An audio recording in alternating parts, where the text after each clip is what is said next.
Genesis chapter 3, the fall of man. Now the serpent was more crafty than any other beast of the field that the Lord God had made.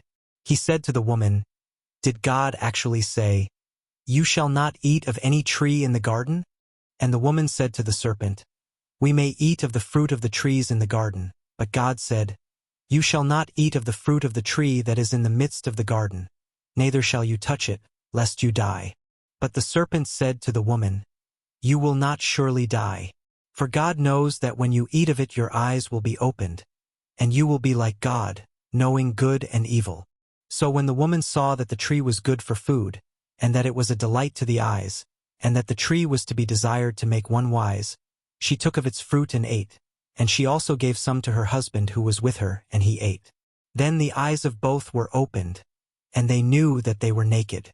And they sewed fig leaves together and made themselves loincloths. And they heard the sound of the Lord God walking in the garden in the cool of the day. And the man and his wife hid themselves from the presence of the Lord God among the trees of the garden. But the Lord God called to the man and said to him, "Where are you?"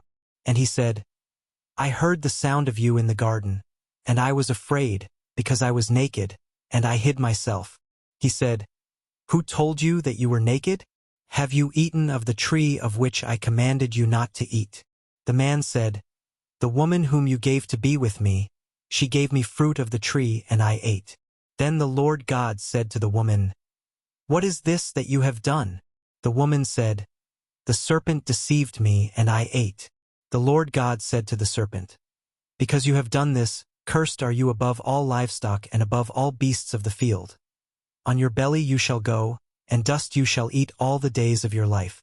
I will put enmity between you and the woman, and between your offspring and her offspring.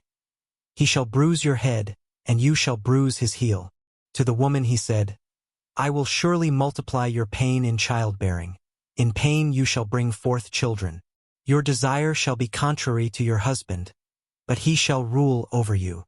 And to Adam he said, "Because you have listened to the voice of your wife and have eaten of the tree of which I commanded you, you shall not eat of it. Cursed is the ground because of you. In pain you shall eat of it all the days of your life. Thorns and thistles it shall bring forth for you, and you shall eat the plants of the field. By the sweat of your face you shall eat bread, till you return to the ground, for out of it you were taken. For you are dust, and to dust you shall return." The man called his wife's name Eve, because she was the mother of all living. And the Lord God made for Adam and for his wife garments of skins and clothed them. Then the Lord God said, "Behold, the man has become like one of us in knowing good and evil.